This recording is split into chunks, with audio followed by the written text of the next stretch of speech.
Hey, everybody. Welcome. Photo share discussion number 241. What is this? July 29th, 2018, almost the end of July. We are back after a 3-week, I think it was a 3-week break we took here.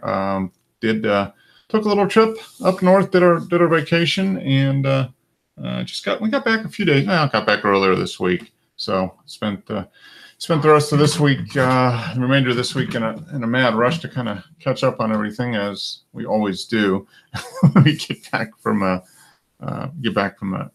trip. But it was good. Got some large format images. Not as many as I would have liked.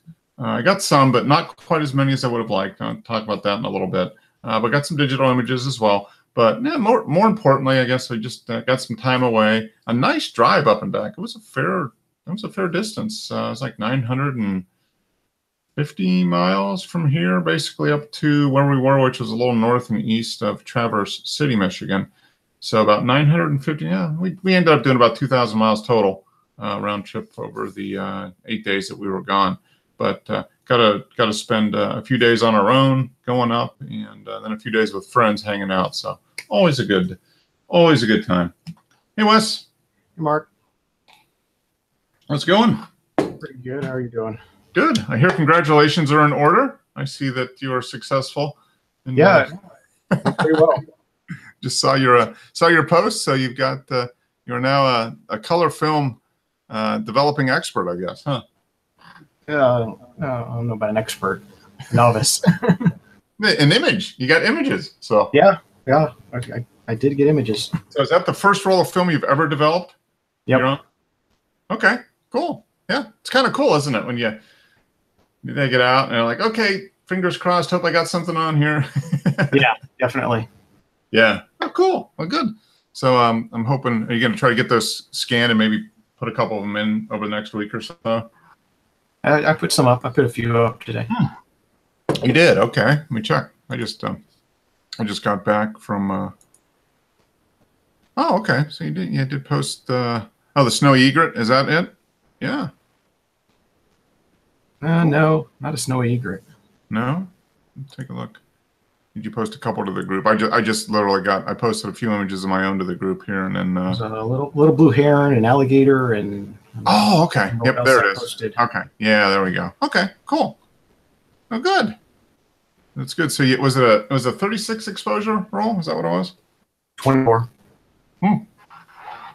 Okay. And how many keepers do you think you got out of 24? Maybe 4 or 5. Okay. Yeah. There's a couple. I have water spots. I need to wash the negatives and try and get them to dry again. Yeah. That's just soak them again. And how did you dry them? Did you just kind of hang them up with a paper clip or like a binder clip? Yeah, a binder clip on both ends and just hung it up. Okay. Yeah. That's why I just used the shower rod in the bathroom, basically. Yeah. And it works pretty good. But yeah, if the water doesn't drip off fast enough, you do get some water spots. Did you use any of that wetting agent in the rinse? It comes with the kit comes with some sort of like stabilizer. I think that's what's supposed to be the wetting agent. I'm not sure. Okay. Yeah, I think that that's in addition to the Blix, I guess, huh? Something else. Yeah, it's a third step after the Blix. Yeah, I use what do I use? I use Photo Flow, a Kodak Photo Flow stuff, and it's like one drop per. Per 1 or 2 drops per 500 milliliter film tank, and I just put that in with rinse it all off, wash it, get it all rinsed off, and then I put water and put a couple of drops in, and then I leave it in there for a minute, and then take it out and hang it up. And so I haven't had too much issue with water spots, but that's easy to fix. Yeah, you just re-wet it and let them dry out again. Hey, Dennis. How you doing, Mark? Good, very good. Are you have a good holiday? Yes, it was a very good trip. I was just saying before you guys popped on, I didn't get quite as much large format stuff done as I wanted, but got some stuff, got some digital, and just got to relax for a few days and and you know, hang out with some good friends and enjoy the time. And it was good weather, good drive, lots of driving. We did about 2,000 miles of driving up and back, so quite a bit of time on the road. But we took the long way up. We kind of went, you know, we tried to avoid the interstate as much as we could going up, and then you know, did state highways or local roads around most of the area, so that helped. And then took the interstate most of the way back, just because we needed to get back in a solid day and a half instead of 2.5 days like we took to get up there. But yeah, that's a good trip, pretty good trip.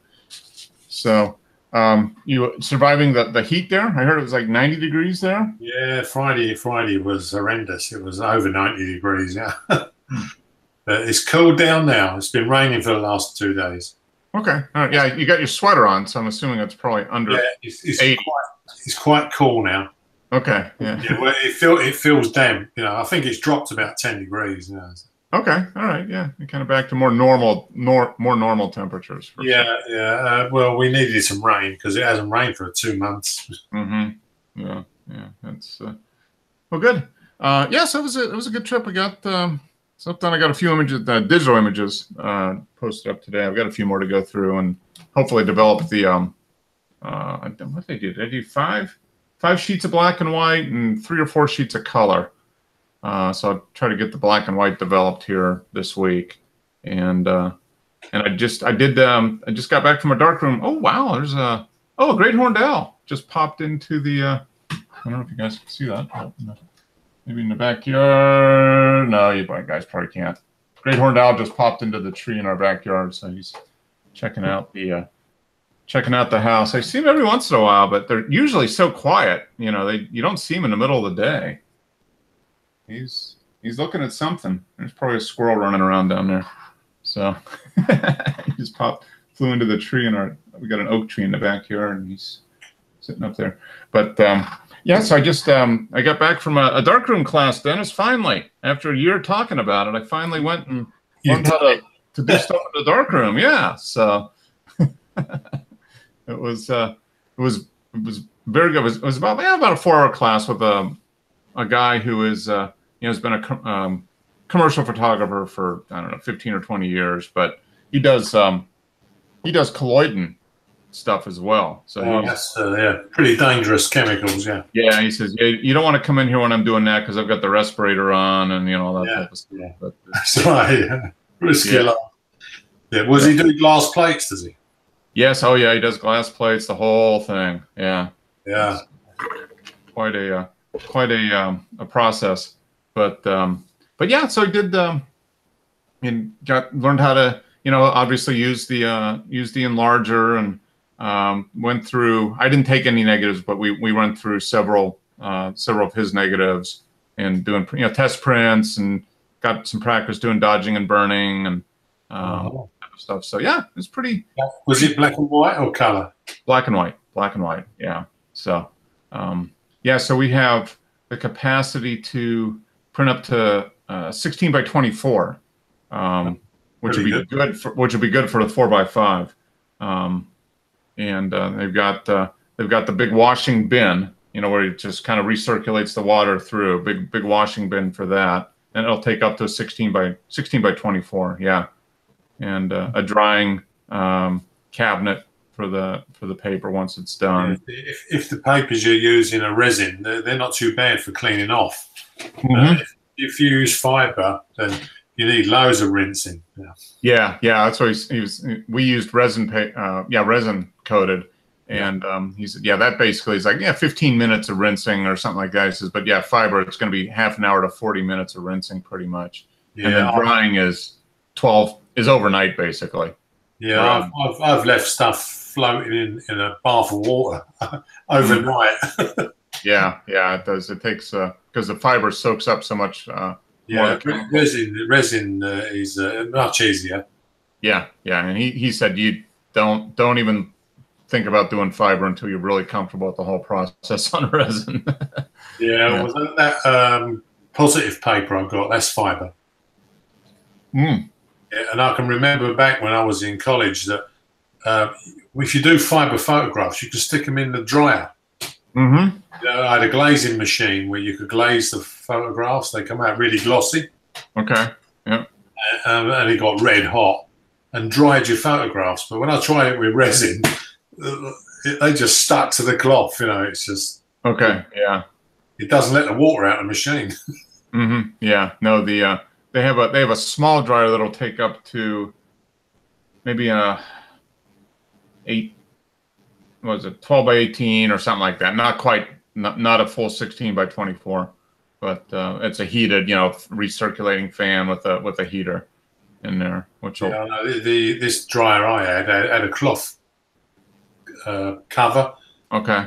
And you put some photographs on a really highly polished plate, stuck them on top of the heated panel, then closed it up.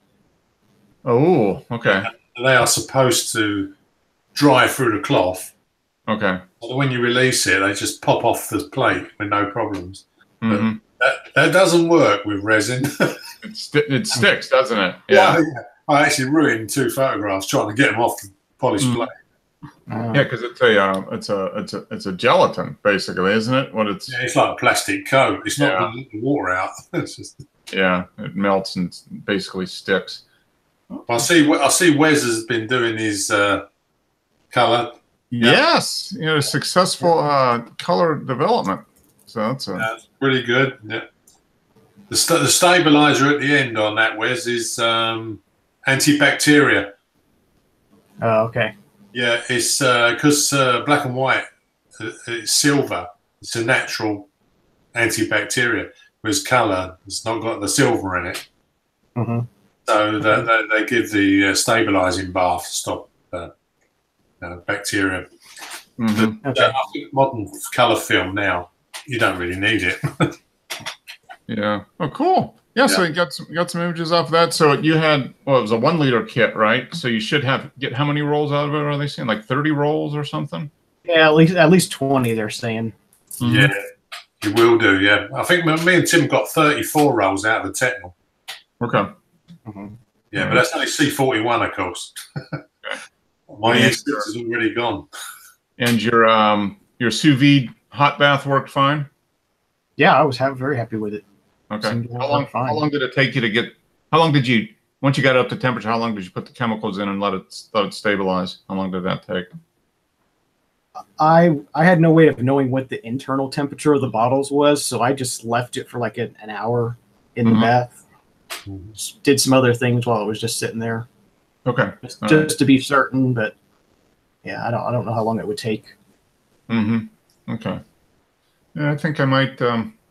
If it worked for you, I think it'll work for me. So I think I might just go ahead and order some chemicals. I got to order some paper anyway. Some paper to print on. So I might as well get some chemicals as well. I mean, the secret is the temperature. Yeah.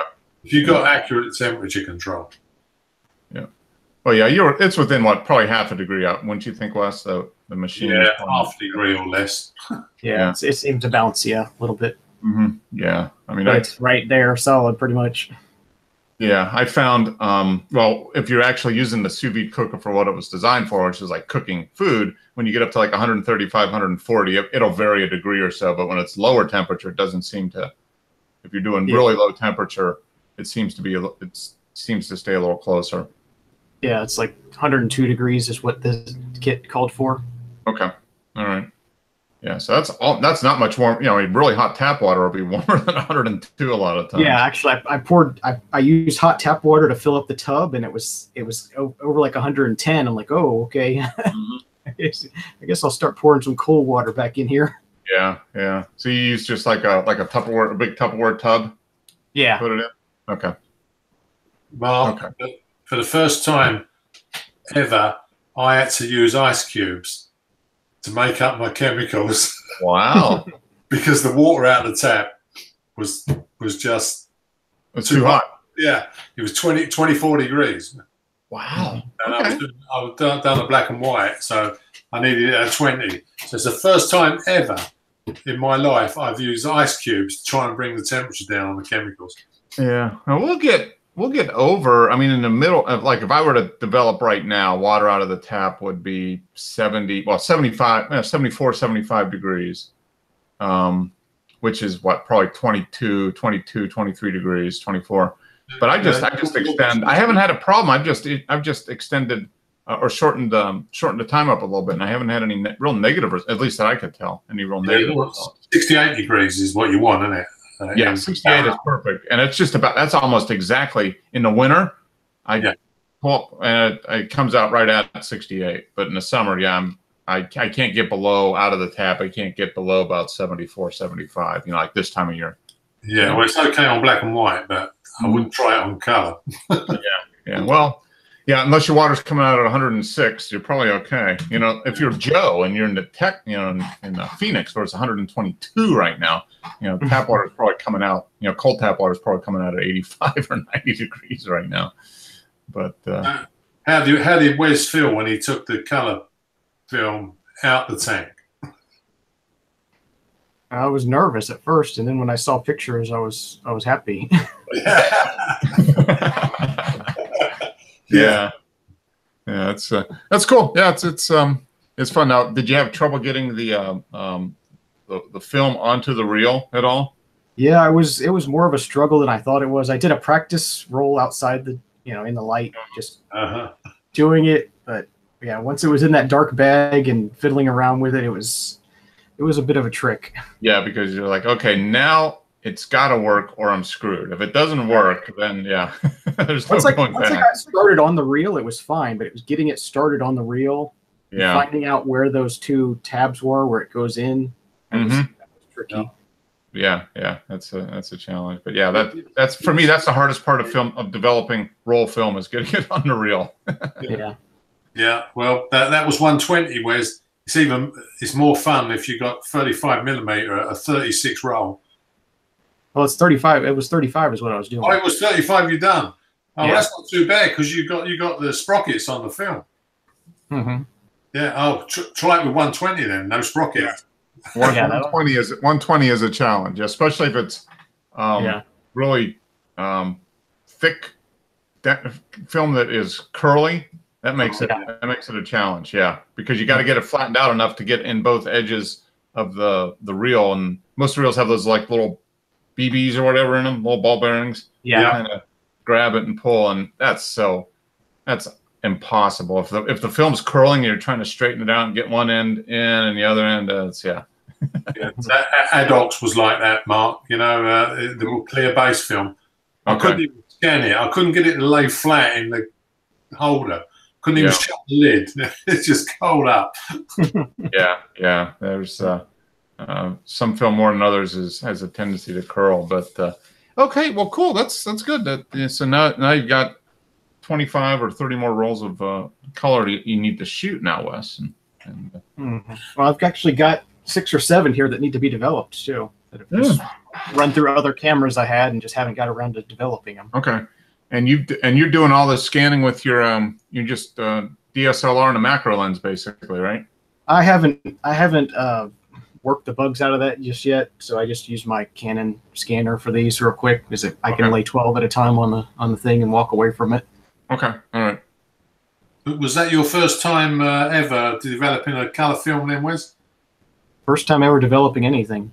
Anything? Well, let's go straight to color. Don't bother with black and white. That was my thought. I was like, well, if I can do this, I can do anything. Yeah. Black and white's a lot easier because you don't have to worry quite as much. Well, you can adjust for the temperature variation. I mean, black and white is a lot more tolerant. I mean, you can develop hotter or colder, and you don't. A degree or two one way or the other is okay. And if the water's too warm and you know it, you can't get it colder, and you can always just adjust the development time. But you can't do that with color. Is E6 next then, Wes? I think I'll stay away from that one for a while. Yeah, it is a more difficult because of the 2 color developers, and it's not very forgiving. Yeah, they've got no attitude. Yeah, even less forgiving. Yeah. Oh, cool. Oh, that's good. But developing film is is fun. I mean, it's just another. It gets you a little bit more involved with the photography. I found, so it's. It'll be cool to be able to go out and shoot a roll and come home and develop it right away. Mm-hmm. Yep. That's a fun part. I tell people when I'm out. We're going on an analog photo walk next week, actually. And there'll probably be some people doing digital too. And as I can tell people, it's like, time to change memory card. You unroll the film and put the film in. But I've got I don't know what I'm going to take for that. We're kind of walking around the belt line of Atlanta, and there's a pretty cool tunnel that is a graffiti tunnel, and it's a really, it's good, generally pretty good quality graffiti, high quality graffiti. So I think I've got a couple rolls of I think it's Superior. I think just a basic Fuji film, and I think I'll take. I was thinking, I probably will take. I think I have a roll of. I have one roll of medium format film, black and white. I might take that just for the heck of it and put it in the roller cord and try that. But I'll take the Nichromat. I think is what I'm going to take, the 35mm SLR, and do that. Oh, I forgot to bring up my dad sent me a Minolta Range-Matic. Rangefinder? No, it's a 30. It's an SLR. It was Minolta's SLR, kind of their entry into the SLR field, like 1968, 1969. Actually, I'm going to go and get that because it's kind of interesting. I'm going to go get it. So talk amongst yourselves. I'll be back up. Well, Wes, what do you think of films, developing films? It's fun. I'm looking forward to doing some more of it.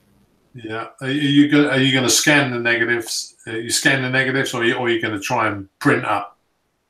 Yeah, I'm just going to be scanning them for now. Yeah. So you haven't got a lab like Mark's got? No, nothing like that around here. But there's probably something on the campus where I work, but I don't think I have access to any of that. It's a shame, yeah, because not many of the colleges are keeping their wet darkroom. It's everything's just going digital. Come on, there we go. All right, Kent. All right, so it's not a Minolta, it's a Konica, but I guess they're kind of one and the same now, aren't they? Konica. And I got so it's a friend of his that has this camera. It's a Konica Auto Reflex A. Yeah, I remember the name.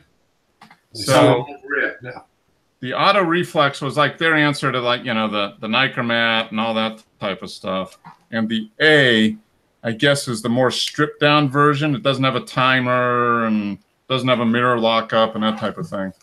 But it just showed up this week. My dad, his friend was looking for it and he couldn't find it like 6 months ago, and he finally found it. But apparently it still has a roll of film in it from the 70s. So I don't know. I'm gonna test it out and see. But it's got the battery down here for the for the meter, and this seems to be. I've tried to open it up, like putting a dime or a quarter in there, and it's being a little stubborn. So I don't know what I'm gonna have to do to get that. But the camera's in pretty good shape. The leather on here is still in pretty good shape, and does the meter still work, Mark? I believe it does, although the guy said he did last time he tried it. But I think the battery in here is dead, so I don't know. But the mirror's got some, it's got some dirt on it. Yeah. I can clean that off. Everything seems to move. It's set at ASA 25, so it's probably... Yeah, I imagine it's probably slide film. It's like Ektachrome or something, probably. Yeah. That's ISO 25. Yeah, ISO 25. Same scale, yeah. Probably slide film. But so it came with that. But it said it is it's made in Japan. It's got the little thing that says pass the quality check. So I'm assuming it's good, How many shots have been taken on the roll? It looks like 19.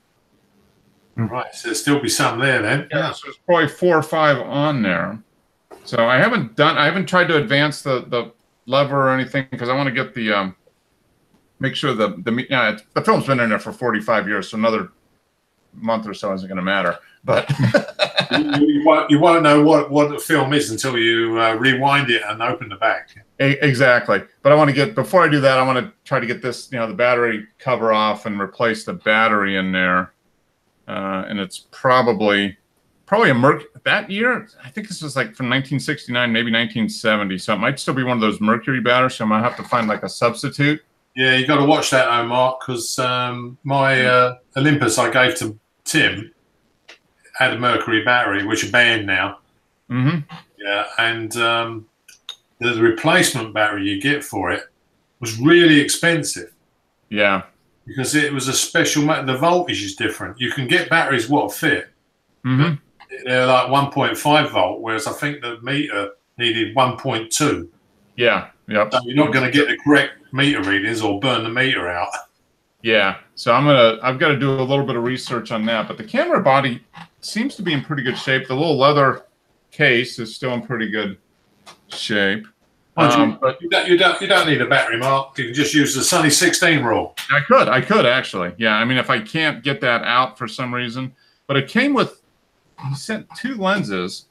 One is it is a Konica 50 mil 1.8. No, it's a 135 f3.2.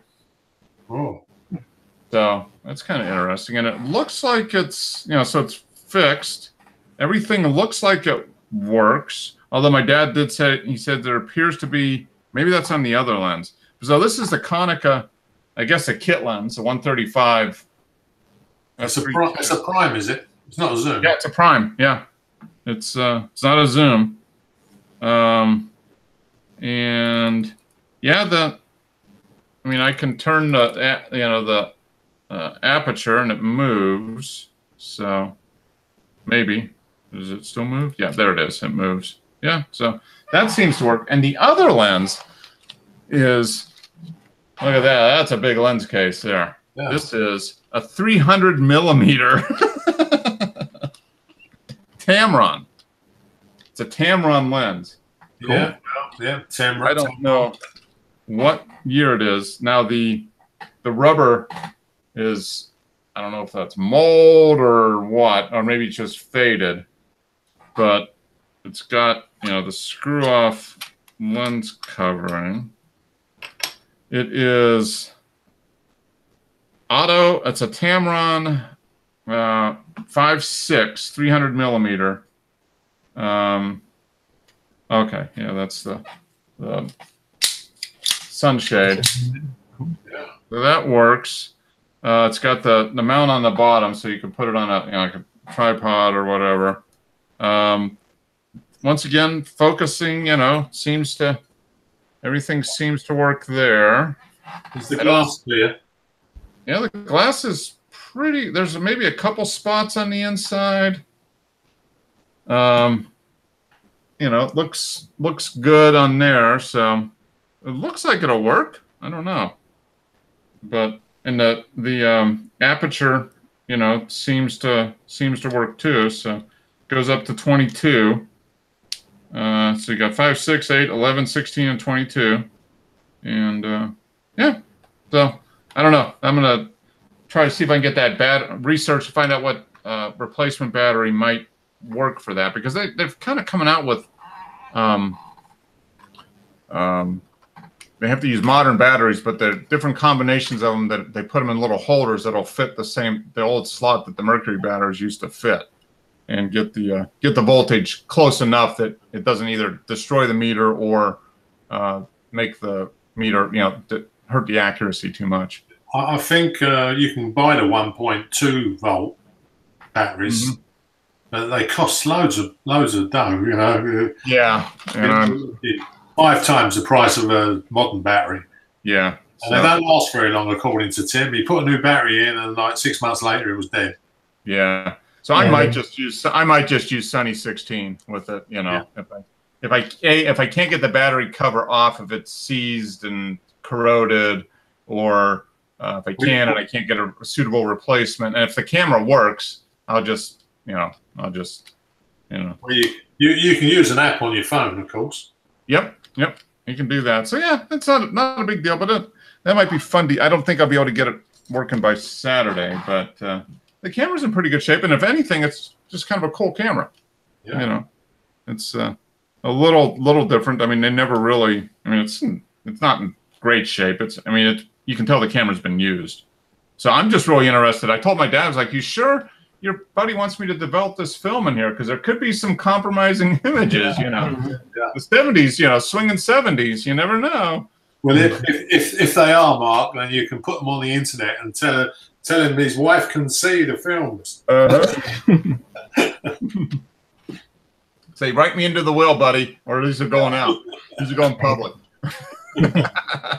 So that'd be interesting. But yeah, that was my new equipment for the week. But it's kind of fun. That'd be looks like it works. So I'll finish up the film that's in there one way or the other, develop it, see what we got, whether it's slide or my guess is it's probably slide. It's probably like ectochrome or something like that. I don't even know if can you even develop ectochrome anymore? Do they even have the chemicals for it? Yeah, I think it can still be done. Okay. Yeah. I don't know if I want to spend $15 to develop a roll of 50-year-old film, but we'll find out. Well, you can always cross-process it. Yeah, that's true. Yeah. I can just develop it. Well, I don't even know the guy doesn't even know what kind of film it is. It's been so long, so I'll just have to find out what it is. Maybe it is black and white. My guess is it's probably color. Yeah. If it's color, I hope it's C41. Yeah, that's what I'll do. I'll just send it in and make a note that it's, whatever. And I just want to develop C41 because they can do that. I mean, you just need to make a note, and then they'll adjust. They'll do it whatever they need to do to get it as close as they can, I guess. Well, can you adjust the times because it's 45 years old? Yeah. Yeah. Well, no, I was talking to the guy today at the darkroom class, and he said, yeah, I had a friend that he bought an old camera from like the 40s, and it had a roll of film in it, and he developed it, and the images came out. So it was like 70-year-old film stuck in the camera, and he did get usable, workable images out of it. So yeah, was it black and white? It was black and white. Yeah. Yeah. See, the silver would have protected the film. Yeah. Yeah. Yeah. So against bacteria. Yeah. Yeah. So we'll see. I don't think I'll get this one done by the photo walk this Saturday, but it'll be fun to kind of see if it works at least. So. Also this week, Mark, I read an article that Leica are guaranteeing spare parts for their cameras 10 years after they go out of production. For only 10 years, huh? Only 10 years. Right, so they say that the M8 is already more than 10 years old, and already you can't get screens and replacement parts for it. It can't be repaired. So it looks like digital Leicas, you won't be handing down generation after generation. Nope. Only 10 years. Wow. That's got to be disappointing to Leica owners, I would think. Well, it's going to be pretty disappointing when you pay $7,000 for a body only, and you're looking at can't get it repaired. Yeah, that could be a problem. Yeah, an opportunity for somebody to start a business repairing old digital Leicas. Yeah, if they could stockpile enough, broken ones or whatever to have parts. Yeah, that would be the. When you think you can buy 50-year-old Leicas and they're still working fine, like the Leica M3 was the best machined camera, over-engineered camera they ever made, and they still work, and you can still get them repaired. So the future's not looking good for the digital side. Yeah, no, it's things just moving too fast, and I guess Leica just figured we're only can support them for so long, and then we got to be on to the by 10, because 10 years after a camera goes out, you're like 4 or 5 digital generations past. Where I think what they need to do, Mark, is make a digital back which will go on their film cameras. Yeah, that would be well, like they do for the medium format. You know, they do that for the Hasselblads, for the Hasselblads and that type of stuff. Yeah, you can buy a Leaf. Was it Leaf? There's several manufacturers that do it. Leaf backs, yeah. Mm-hmm. You can pick them up quite reasonable now. Yeah. Well, what's quite reasonable? $8,000 or $10,000? No, I think they sell for about $2,000. Yeah. Oh, really? Wow. And only the ones the original ones. So that's fixed with dollar cost. Yeah, yeah. But the current ones are what, 40 to 60 megapixel, I think. Yeah, and there's about 40 to 50,000 to buy. Yeah, pretty expensive.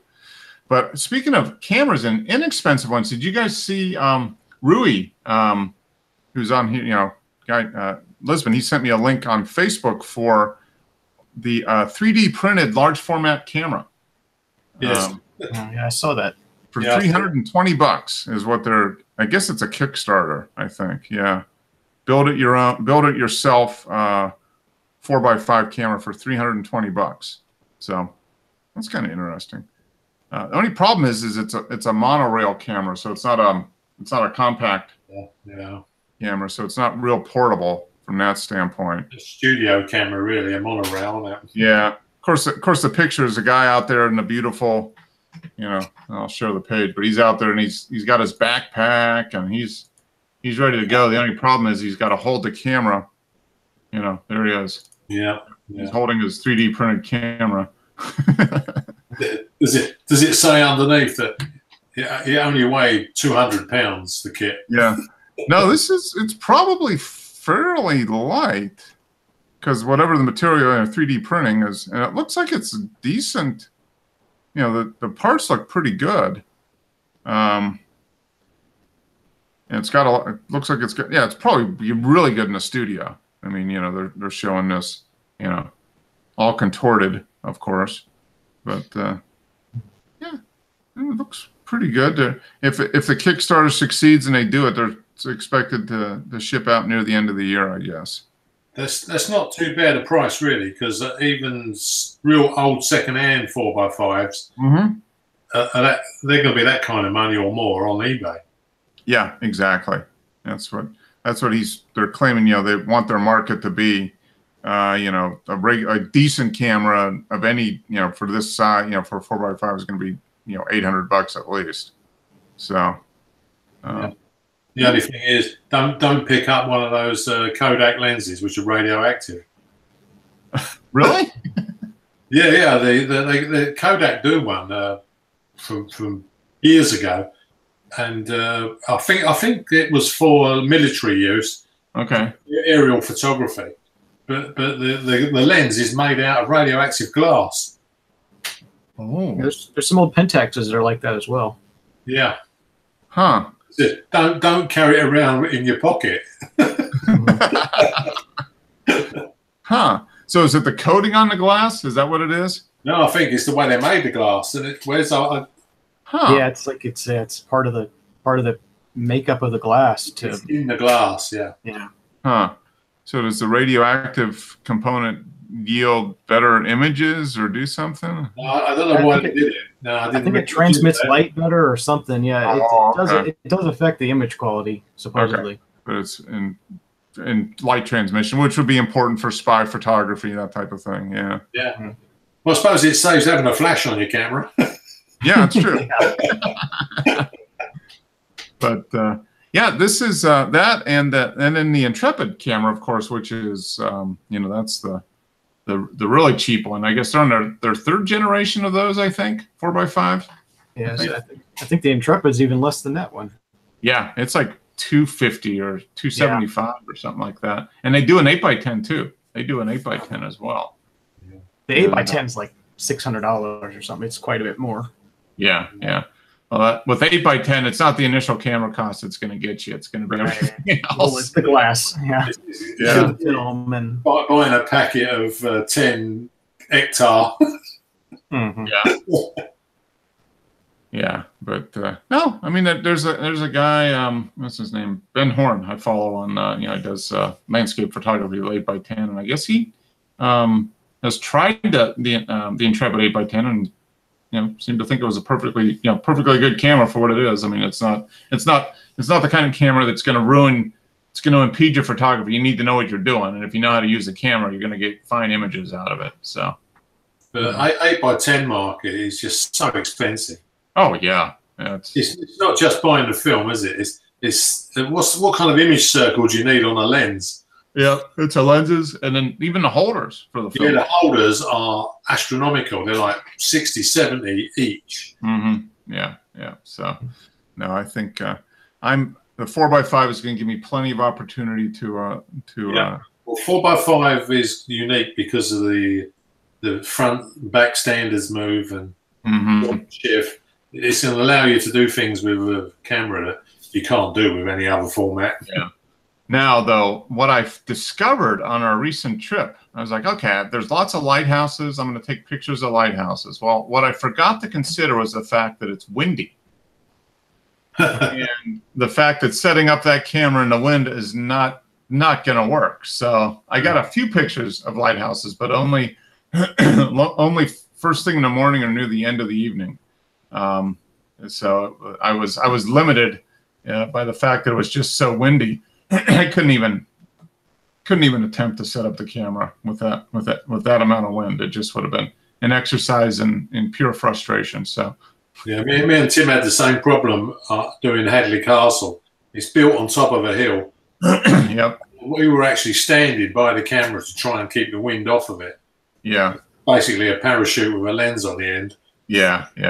So I got a few. What did I think? I think I ended up with five black and white and 3 or 4 color. I still got the holders just in my backpack, but I think that's what I ended up with. So couple lighthouses and just a couple landscapes, general landscapes, because it was just so windy that I couldn't really do as much as I wanted. But it was still fun. I think I got a couple keepers. I'll have to find out once I develop it. But definitely attracted a crowd, as always, with setting up one of those every day.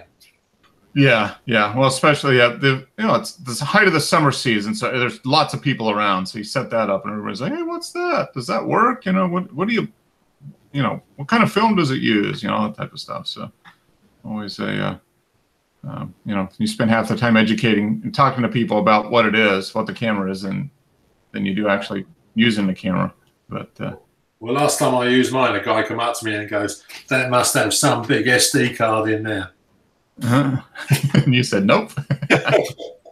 Yeah, it's 4 inches by 5 inches. 4 inches by 5 inches, yeah.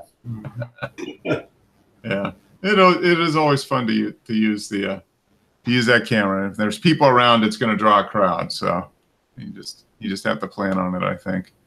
But so you got out with Wes got out with the camera, obviously, and developed his film this week. How about you, Dennis? Get out? Yeah, I was playing with the cameras. Yeah. But I was attempting to do macro. Yes, I saw that. 4x5, yeah. The image there. It was, and you had the bellows. Well, we'll talk about the image, but did you have a bellows extension, or is that just a? No, my camera's got the long bellows on, and I've got the extension. Okay. The carbon fiber extension arm underneath, what you add to the camera. Yeah. That's quite a. Yeah, the image doesn't look too bad. I've never used it, that extension. And I thought, well, I'll have a play, see what happens. Yeah. I used the 150mm lens. Okay. All right. Wow. The 90 would probably have been better. Mm-hmm. Huh. Yeah, we'll talk about that. So no new equipment for you, Wes. You developed your film, so that was enough for you this week, huh? I got a new camera. You did? What'd you get? Yeah. Got a Panasonic Lumix ZS100. Okay. Yeah, was that the one with the Leica lens on? Yeah. Oh, okay. Okay, you posted a picture of it there. Okay. Cool. Yeah, I looked at that, Wes, and I thought, Wes has got a Leica lens on his camera. Yeah, it does. Look at that. Yeah. It's not really a Leica. It's made by Panasonic. Yeah. That's what he said. The only thing Leica was the design, isn't it? Yeah, probably. Cool. So it has, okay, so it's a 25 to 250, so it's a 10 times zoom, huh? Yeah, that's what I like about it. And it, once it's shut off, it's pretty compact then too, huh? Yep, still fits in a pocket. It's bigger than the one it's replacing, but it does have a bigger sensor, so it's nice. Oh, did you get it off eBay? Yeah. The battery is completely dead. Oh, so works and does everything it's supposed to do. That's cool. It looks like it's in decent shape too. Yeah, it was definitely a steal. Good, good. That's. Do you have any of the images that you posted taken with that camera or not? I don't know. Yeah, there's two I posted from it. Okay. Cool. All right. Well, yeah. Let's jump into the images because there's a few. Dennis was going back to his days in the late '60s when he was listening to Sergeant Pepper. It looks like. Yeah. he got out the lava lamp and. The lava lamp was unusual. Yeah. Yeah, I've got the Galaxy lamps as well. You know, the fiber optic, massive domes where the color disc inside runs around, changes the color. Oh, yeah. They're all collector's items now. Yeah, well, those are really interesting if you had some proper hallucinogenics in the day, I'm sure. Yeah. I think it came with the LSD tabs. Yeah. Okay. Free LSD, buy this light. So was this, I think, was it, did you have this the last show? No, this one, you had this one 3 weeks ago, Dennis, right? Yeah. And did you post this one? No, this was from 3 weeks ago too, right? Yeah. Yeah, that one's been done. It was your 9 took the same pictures, but he was using a cheap ND film. Okay. He had terrific color casts. Artistic. Oh, yeah. You're doing AJ. Yeah. All right. So now we'll jump into, okay. Hats. Bravado Banshee. Again on July 11th. That's a cool car. So who does Banshee? That's a neat car. It's like maybe a Viper with some sort of body kit on it. Some sort of rebody or something. Yeah, that might be it. Pretty cool. Yeah. It'd be a fun car to zip around in. I like that. Yeah, he's okay, there's Simi. Calm river morning. Mist passing around me, the room calm of the water, return to slumber like a siren song. So we have a sailboat with its sails down. All right, Cat. Let's move, Cat. AJ's walking in front of the screen here. Very nice. That's taken on July 21st, so just last week. Looks like Simi's getting out of bed early again. Yeah, I think so. Got to get up before the sun. Yeah, so this time of year, yeah, he's getting up early.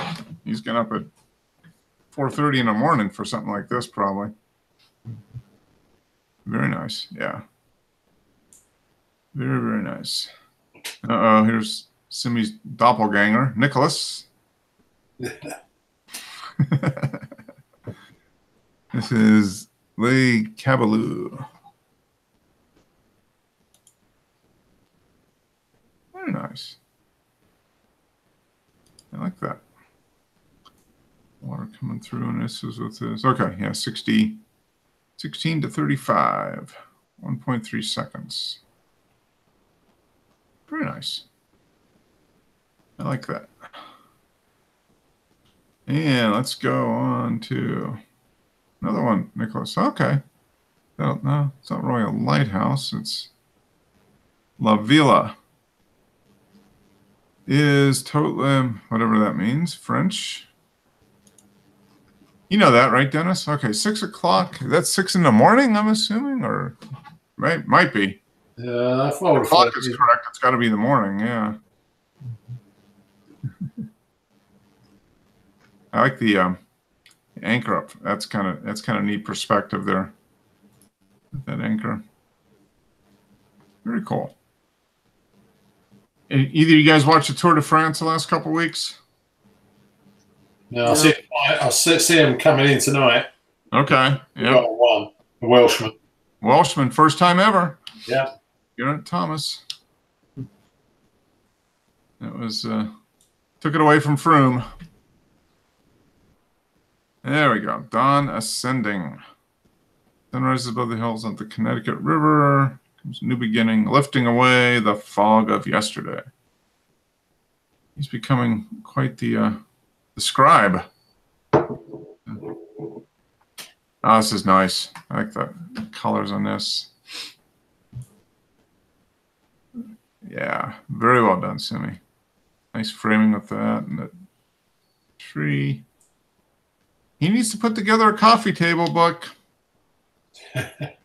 Connecticut coastline. Okay, so here's a different take on that same scene, but he's back and he's just focused on the boat here, but the sun's coming up. Got some nice sun stars in the trees there. Mm-hmm. Very nice. I love the mist on the water too. Yeah. Camera tossing works. Does he have a smoke machine to do that? Yeah. Oh, this is where the latte was created. Fort La Latte. Uh-huh. Okay, now I see where Starbucks got it. All right, yeah, Fort La Latte. Maybe that is where it comes from. I don't know. I mean, I'm kind of being a smartass, but that's probably where it came from. Nice. That's neat. I like that. Yeah. Sunrise at the fort. Yeah, very nice. 2.5 seconds. F18. Very nice. Oh, the Louvre. A few sun stars there as well. Yeah. Yeah, F18, yeah. 25 seconds. And look at that. What time? I wonder what time of day this was because there's nobody there. And that's the actually almost the most amazing thing about this. Yeah. There's nobody there. Early morning before sunrise yeah. or something. I mean, it's got to be super early because I would imagine this time of year. I don't even see any other, well, who knows, maybe cloned them out, but they're like other serious photographers there at the same time. All thinking, well, this might be the only time we can get it without people. Mm-hmm. Yeah, that's almost the most amazing thing of the whole image is that there's nobody else in the image. Well, maybe Nicholas just paid and said, "I need to shoot. So you know, I'm going to pay the permit and clear everybody out." Let's see if what time I want to. 21. Oh, 5. No, that's fine. I'm taking on May 27th. 21. So 9 at night in May. Huh. If that's, date and time modified. So that might not be, yeah, or not when it was taken. Oh, date and time original.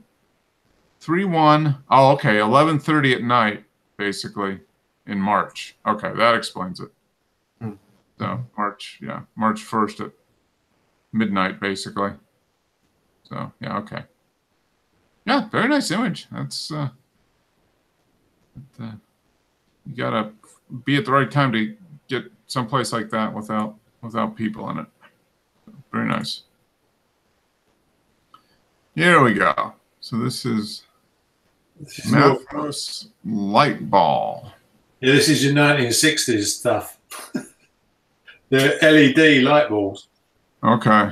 Yeah, they're soft balls, but they charge up and change color. Huh.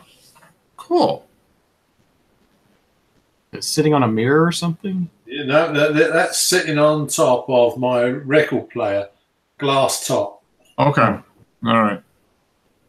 He did that with 40 ISO. Okay. What was the exposure type? Let's see. Wow, taking it 3 o'clock in the afternoon. Wow, okay. Yep, that's it, man. It was probably on one of my Sundays I did that.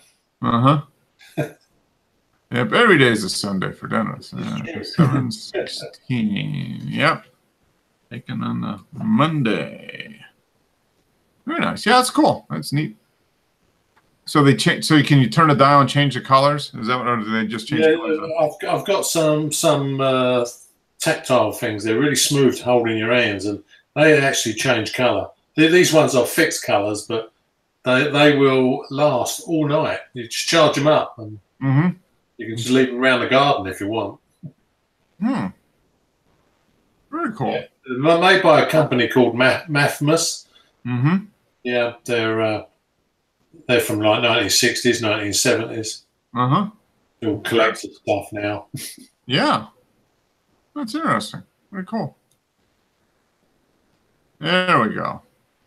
Haunted lamp. So is this an original lamp from the 60s, Dennis, or is this a recreation? That's a modern repo. Okay, all right. Yeah, it's just that when I was playing and taking the pictures, I didn't realize that Casper was inside the lamp. Yeah, oh, that's true. Look at that. Yeah. That's a good one. Yeah, you got main one, and you got a couple others down. You got one here and here. Very cool. That's a neat image. I like that. That's kind of cool. That's a fun one. And out in the garden. Yeah. Now this Mark, 90 mils, the longest lens I've got I can use on that Sony. So the birds would not come to the feeder when I was in the garden. So I just set it up on a tripod and focused it on the feeder. Okay. And then I went inside to make a cup of coffee, and I Wi-Fi'd the camera to my phone. Okay. Yeah, and as soon as the birds come back, that's what I got. Okay. And that bird was kind enough to be in the focus plane. Yeah. It would have been easier with Wes's 1000 mil. Yeah. Yeah. So how long after you set up did it take for the birds to come back? Only a few minutes. Yeah. Okay. Yeah. Wasn't too long, yeah. Once they figured the human was gone, they could come back to the feeder. Yeah. Huh. But that's not a bad focus. So I focused on the grains in the feeder. Okay, so that's what you did focus on was here. Okay. And of course, I think the camera's wide open. Yeah. The lens. Yeah. Oh, no, it's actually it's a nice shot. But yeah, so you were inside sipping your cup of coffee, and there's a bird. I was just watching on the screen, watching the birds come and go. Yeah. Yeah, that's funny. Yeah, sometimes you have to do that. Yeah, birds aren't too. Especially with the lens you had, you have to get close, and they're not going to come by if you're sitting there. So you couldn't get a picture that close. Not with not with a 90 mil. Yeah, that's for sure. Huh. There we go. Speaking of close. Yeah. Now, your camera, Mark, must have the same bellows as this. I don't know. Because I think it had the option of coming with the long extended bellows, but you have the bellows. I don't have this. I don't have the extension plate. Yeah, see, that extension arm came with the camera when I bought it. Okay, see, mine didn't come with that. Mine is. I'm assuming mine's probably just the regular bellows. Yeah, I mean it's carbon fiber, the same as the track it screws to. But you probably screw your front standard down in the second hole. For 135, yeah, the 90 millimeter is back here. Yeah. It's first or second. 135 is either second or third, or one or two back, basically 2 or 3 back. Yeah. So I mean that carbon fiber extension is just basically extending the arm out. Yeah, and I was looking at the calculations because you got bellows factor to take into consideration now, because you're so far away from the film plane. Yep. Yeah, because I didn't even know if I could get it to focus. Okay. The wizard thing I was taking the picture of is no taller than a teacup. Okay. Yeah. Give you an idea of the size, you know. Okay. And that's 150 mil Rodenstock lens on the front. Yeah. They only got a fraction of that pedestal. All right. Yeah, when it's that far out, yeah, the depth of field is so tiny. Yeah, I'd say the depth of field is millimeters. Yeah. Yeah, because I had to tilt the front standard slightly to try and bring the bottom of the pedestal in focus. Mm-hmm.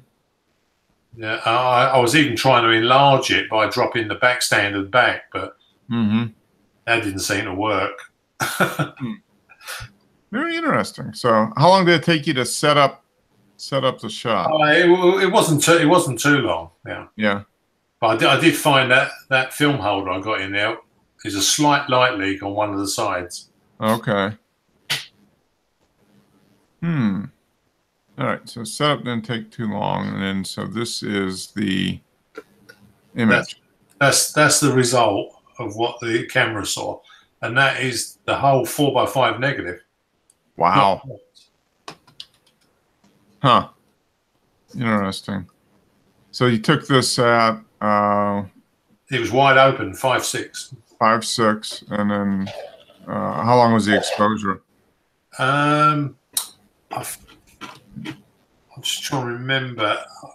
It was 15 seconds, something like that. Okay. All right. And this was on what film? Yeah, this was on Fomapan 100. Okay.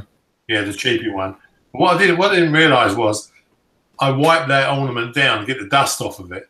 Mm-hmm. Yeah, and you can see the cloth has stuck to the fine hairs from the cloth are sticking around the top of the crystal. Mm-hmm. In colour, that crystal was really giving out some colours. It was all the colours of the spectrum coming off of that. Okay. I didn't want to. I thought I'll play with black and white first. Mm-hmm. See if if it was going to come out. Yeah, but there's some of the fibers off of the cloth. Yeah. And you know, Mark, I couldn't even see them. Yeah. I went back and had a close look at it, and you had to really look hard to see those fibers. Yeah. So it certainly got some resolution. Yeah. Oh, cool. That's neat. Large format macro. Yeah, but if I had a 90, Mm-hmm. probably only got the face. Yeah. Yep. Very cool. All right. So here it is. Yeah, so you are focused in right here. Wow. That's pretty cool. Because, I mean, that's not that big. I mean, that's... No, you could stand a cup next to that or a mug, and it would be the same size as the whole thing. Yeah. Yeah. The crystals were giving off some nice colours if you got the light right. Huh. Very, very nice. I like that. It's an interesting experiment. Yeah, that's how I thought. Something else to play with. Mm-hmm. Yep. Very cool. Du jour devant la phare. Oh, this is neat. He heard I was going to take a picture of a lighthouse, and look at him. He goes and gets a French lighthouse on the coast in an 800-year-old town. Okay, fine. That's neat. That's a neat tower, lighthouse. Yeah, I looked at your lighthouse ones, Mark, and you put the dates down. I thought, well, they're new builds. Yeah, 1870, yeah. 1900. Yeah, they're relatively new. Yeah, they are compared with some of this stuff. Yeah. This is a great image. I mean, I love the having the moss or algae up on the front here is really nice. And then, yeah. Did he say where this is? In French, so I'm assuming it's somewhere on the French coast, but no, it doesn't say anything. Because it looks like Brittany coastline. You know? It does, doesn't it? Huh? Huh. Yep, that's neat. Very cool. Montaña Basque. So this is somewhere in the Basque region of Spain, I guess. Oh, I love the ferns. That's neat. And the path going through. Yeah. See, Nicholas, you need a large format camera. Stop with I was just going to say that's not large format territory. Yeah, you need a 4x5 camera. Yeah, this would be prime candidate. Yeah. Yeah. That's of the I guess vignetting on the side, and yeah, that's a really nice mood there. Very cool. On a 4x5, that would just be pin sharp, wouldn't it? Yeah. So you got an airy fungi. Air plant grows on some fungi in a fallen tree on Moonshine Creek. Oh, okay. This is with the. All right, so your ZS100 at 31 mil. Okay, so really. So is it the size of the sensor? Is it basically the same as most point and shoot cameras then? No, it's got the 1-inch sensor that the Sony RX100 uses. Okay. Okay, so a good size. Yeah, it's it's not quite as big as like a 4/3 sensor, but it's somewhere in between that. Okay. Very nice. That's a neat shot. I like the detail in the fungus there. Is it zoomed in, Wes? Yeah, zoomed in part way. It goes to like 91 millimeters, I think, is the maximum. Okay. Yeah. So I was around like equivalent of like 50 millimeters or something like that. So you've been looking for that camera for a while, right? Yeah, ever since they announced it like 2.5 years ago. Okay. I wanted it because it's every once in a while you get in a situation where you want to bring a camera but you can't. Like when you go to like a theme park or a concert or something. Yeah. This so that's when you need a pocket-sized camera, and that's what this is for. Yeah. Yeah. Good, and you like to get quality with a good range, zoom range, and right. Yeah. Very nice. Yeah. Something that has manual control, something that shoots raw, all that kind of stuff. So the camera was what? Probably 2015, 16 is when it came out? Yeah, 2016, I think, is when it was released. Oh, yeah, sweet gum leaf. I'll take it the lens on that's fixed, is it? You can't change it, Wes? No, yeah, you can't change it, but I mean, it's 25 to 250. You've pretty much got everything you need there. Yeah, you've got it all. Yeah, full range. No, those are definitely nice cameras to have, and it's with a little bit larger sensor, which. So yeah, this is the Big Red Lighthouse, as Dennis says, new construction, built in 1872. But I got a couple shots of this with the this was Monday night, and it was pretty calm. We went out, we got up here mid-afternoon on Monday, and this was, I don't know what time this was, 7 o'clock, 8 o'clock, something like that. So the sun was setting. But so I got a couple, I think 2 in black and white, and maybe 1 in color of this. So I'll have to see. But this was a little different perspective. But yeah, with the flag out. So yeah, it's kind of cool. I wish all the people would go away, but kind of hard to get them to leave. Yep. See, attention, people, leave. I'm making art. Yeah, it doesn't work. We're closed. Go away. So yeah, it's kind of cool. I mean, it's a neat. Lots of lighthouses along the lake. I mean, Great Lakes are pretty much like. I mean, might as well be the ocean. I mean, they're so big. I mean, they create their own weather and everything. So, is that timber built, Mark?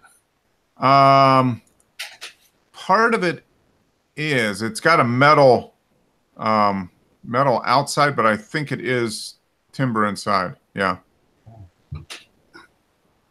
Now this one it works, but it's not a working. I mean, they've got a light up there, but it's not. It's more just for. They were going to tear it down like 30 years ago or something, and there's a new one farther out, but they they got it signed up. Everybody got all up in arms, and they put it on the National Register of Historic Places, and restored it and everything. So kind of a neat one. But it was a nice, calm day. This was on Monday, and then Tuesday morning we got up, and it was warm, and it wasn't stormy, but it was windy. I mean, there were two multi-foot swells in the lake, and wind was going 30, 40 miles an hour, and I was all ready to get up early and take out the camp, the large format, and it was just so windy. I was like, nope, can't do that. But so yeah, so this is sunset, same beach a little bit later on. I don't know, maybe 9:30 at night or something like that. So kind of neat. And then this, I would have loved to get this with the large format camera, but we're walking out on a pier. So this is out maybe 100 yards, into the lake, but the wind was blowing 40 miles an hour here. Yeah, you got white cap on the white caps, yeah, white caps going on, and they're actually restoring this. So this pier is, that's been recently redone. That's all new concrete and all that, and they're refurbishing the lighthouse and everything. But this is kind of a cool, a neat one to do. And I would back along the beach, back on this side, kind of going out this way would have been nice, but it was just so windy that day. But kind of cool, a little different one. Yeah, here's the new one, 1905. So it's only 115 years old or something like that. But and we went a little far. This was on Tuesday. So we went a little farther up the coast, and we stayed in this little town called Ludington. And this was, I took this on Wednesday morning. Tuesday was really, really windy, and we got up there, and I got out here Wednesday morning, and it was starting to get windy again. So I took a few shots, but I thought this was kind of cool with the grass along the beach and then the lighthouse in the back. So I'll develop the film here, the black and white film this week, and see what I get. And then maybe, I don't know, maybe I'll order the kit and I'll try the color. What the heck? Why not? You can do it. Yeah. So hopefully a few more digital images from that, but good trip. Okay, so this is your classic Gator. Superior 400. Okay, yep. Well, the colors are not too bad. Mm-hmm. You could maybe this, but I mean, generally between the film and the scanner, not too bad. Yeah. Nice. The scanner isn't that great, but yeah. It's definitely got the film look. Yes, definitely does. If that was digital, that would be absolutely pin sharp, crystal clear. Yeah. But it loses something when it's on the digital. Yeah. No, it's neat. Very nice, yeah. And the Superior 400 is a pretty saturated film. Yeah. Yeah. I think that's why I like it so much. Mm-hmm. Very Yeah, colorful. it is. Yeah, that's what I have. I have Superior too. I have Superior 200, I think. Mm-hmm. Oh, well, you're gonna have to get a roll of Hector then. Yeah. Yeah, I did. I shot one. That is super saturated Hector. Yeah. Well, that's an unusual bird. Mm-hmm. So this was this at 600 millimeter? Yeah, I'm sure it was. Yeah. Those Way aren't up in the that tree. big a bird to begin with. Yeah. Mm-hmm. He's gonna grab something there with his leg, huh? I think it was just scratching. Yeah. Scratching an itch. Cool. That's neat. Get the images off the film. Oh, this one's nice. I really like this. It's one of the wild Nice. horses. Yeah. Nice detail there. Pretty sharp, actually. So your scanner's not too bad. Mm-hmm. Yeah, that's a neat mix of colors. The horse and then the grass and the plants in the back. Very nice. Yeah. I saw a comment on Facebook. It said it's not the what was it, 1990, right? Somebody said. Yeah. Well, more like the 70s, actually. Okay, so this one, so it has, it's got full manual, it shoots in RAW. It's got a viewfinder, electronic viewfinder. Okay. Which is nice, especially when you're out in this bright sun. Not an articulating, just a fixed screen though, right? Yeah, it's a fixed screen. It is a touch screen. Okay. It has Wi-Fi. All right. Cool. And it's nice and compact when it's all. Yep, pretty compact. Out. Nice. Very nice. Yeah, those are nice. Now, does it do video at all? Yeah, 4K video. 4K. Wow. Yeah. Yep. Does it accept a external mic or not? No external mic. Okay. All right. Yeah. But 4K, huh? Huh. Yep. Interesting. I'm looking for a new camera to do that. I've got my old little S95 that I've used, and the mode selector dial is getting kind of funky on it. It doesn't, you turn it to set the mode and it doesn't quite stay there all the time. Yeah. So that might be, but it's only 720. It's not 4K. So, oh, cool. So is there a decent amount of these on the used market now? There are, but you're going to pay a lot of they're holding their value. They're like $400 or more. Wow. Okay. So when this one popped up for 130, I just jumped on it. Wow. So it's just somebody that had no idea what they just put it up and probably didn't pay attention to what other ones sold for, huh? Yeah, it didn't turn on, so they just sold it as is kind of thing. And I was like, I just took a gamble on it. And it turns out it was just the battery. Battery's dead. Yeah. Oh, wow. So this is probably the person that sold you this probably still has their VCR blinking 12, I would think. It could be. Wow. Cool. Yeah. What you got to hope, Wes, is they're not watching this. Yeah. Yeah, I doubt it. If they send you are, $250 or whatever to make up the difference. Yeah. It was completely legit. That's what they asked for it, and that's what I paid for it. Yeah. Oh, yeah. That's what you always hope for when because like you said, you researched, you knew exactly what you wanted. You were just kind of hoping you could find a deal on one. And when something like that pops up, you don't have much time. You just gotta kind of grab it. And was the seller have a good reputation and everything? Yeah. Okay. Yeah. I think it was more like just like a wholesaler kind of company where they just buy and sell stuff, and I guess they just didn't want to mess with it. They probably bought it for 50 and figured we'll sell it. Yeah, you know. probably. I'm sure they made money on it. Yeah. If I paid what they asked for it, if they made money on it, so. Oh yeah. They're happy. Oh, cool. That's I've been kind of starting to search for another small little. I don't think I want to buy a camcorder per se, but kind of a point and shoot camera that can do maybe high quality video at least, and maybe 4K.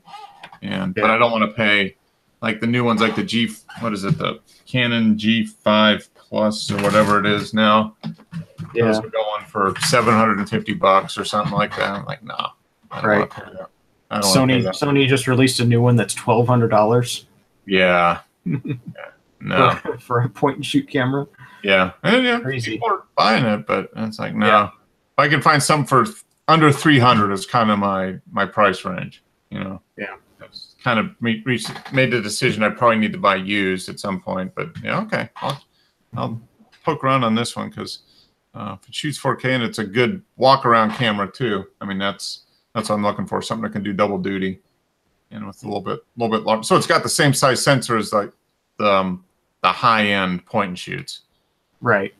Yeah. It's the Sony sensor, so it's the same one that's in the RX100. Okay. Nice. $130 can't beat that. Well, it probably cost you like $142 by the time you had to buy the battery for it, right? Yeah. Yeah. It was a couple extra batteries and a charger. Yeah, that's well worth it. Well, cool. That's a good find. It's always good to find something you're looking for at a good price. So, yep, excellent. Well, good show, guys. Glad we do that. Hopefully, I don't know if maybe I'll have the black and white done if I can develop it this week, and maybe at least scan it in. But I'm looking to get hopefully into the darkroom here in the next few weeks. I got to order some paper, and then the guy was talking about what developer do you use, Dennis, for your prints? Oh, for the prints, I just buy in the liquid. Comes in 5 litre. Okay. Concentrate. It goes off before I end up using it. Yeah. Okay. Yeah. The multi development or developer or whatever it is. Yeah. He's a multi developer. Yeah. For paper. Okay. Yeah. I mean, sometimes you can use it to do film. Mm-hmm. Yeah, but obviously it's better to use a proper film developer. Yeah. Yeah.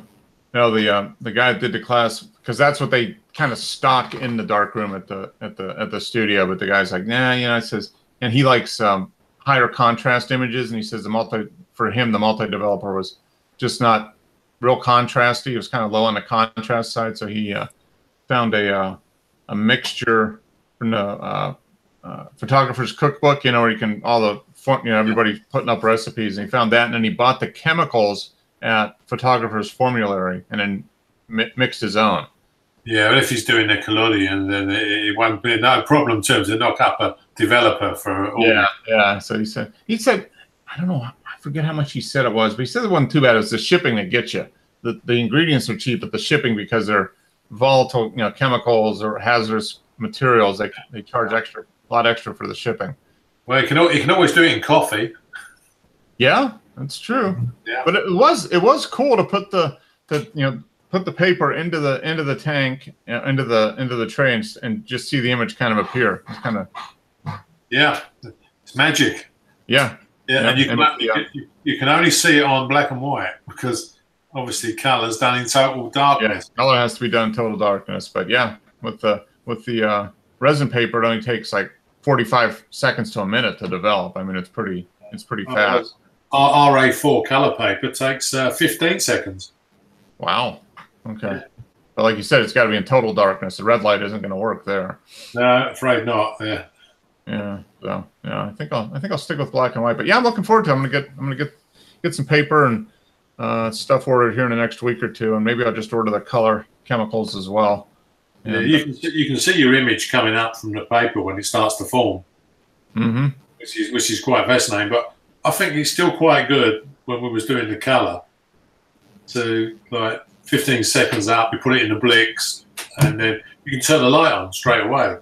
Yeah. And then you pull it out the Blix, and you've got a full 10x8 color photograph. Mm-hmm. In great. 30 seconds, basically. Yeah. Yeah, that's right. Yeah. That fast. So no, I'm looking forward to doing that, getting some paper for the black and white prints, and then some developer, and then maybe I'll just get the color. You got yours from film photography, right, Wes? Yeah, that's where I got it from. Okay, all right. I was looking at their store a couple weeks ago, and I didn't really dig into it, so I'll take a look at that again. Yeah, I was using a multi slot Nova. You probably got them in the States. The heated tank for the color. Oh, okay. Yeah, where it's not much chemicals, Mark. Because the tank itself's like got a warming jacket with water in it. Okay. And then you fill the slots up with your developer and your Blix. Okay. Yeah. The only thing is because it's total darkness, you have to fill the first slot. Mm-hmm. Drop the picture. Drop your photograph in with the clip. Okay. But Tim managed to blix the photograph first before he put it in the developer. Oh. So what happens? Nothing? A nice white sheet of paper came out. Yeah. Okay. Yeah, I guess the Blix converts all the salts right away, doesn't it? Yeah, that's it. It stops it instantly. Yeah. Yeah. You don't even need a stop bar. You just come straight out the developer. Uh-huh. But you mustn't get any Blix in the developer. Yeah. When you did that, then you're done. You gotta wash and refill it. Yeah. That's it. Yeah.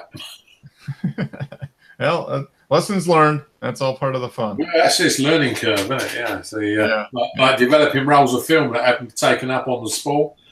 Yeah. That's twice we've done that now. Yeah, I haven't. Well, I haven't done that, but I've mangled film trying to put it on the roll on the reel, in the bag, to the point where I just got frustrated and I was like, there's no way. And as soon as you open up the bag, it's done, And yeah, well, I said to Tim, when you load your film in the camera, wind back the winder to take up all the slack. Then when you wind on, the wheel will turn. Right. Yep. I always do that. Yeah, if the wheel doesn't turn, you haven't taken up on the film. So he took 36 shots of nothing and developed a film. Yeah. Oops. Yeah. Hope they weren't once in a lifetime images, huh? Exactly. Yeah. Yeah. All right, guys. Hey, have a good week. We'll see you back here next week. I think we're pretty much good on shows all the way through October, I think. Yeah, through the first week of October. Whatever, the 6th or 7th of October, there won't be a show because I'm going to be in Denver for a week. So, all right, but we're good for the next 2 months. So, keep developing your film, Wes. Dennis, keep trying your macro.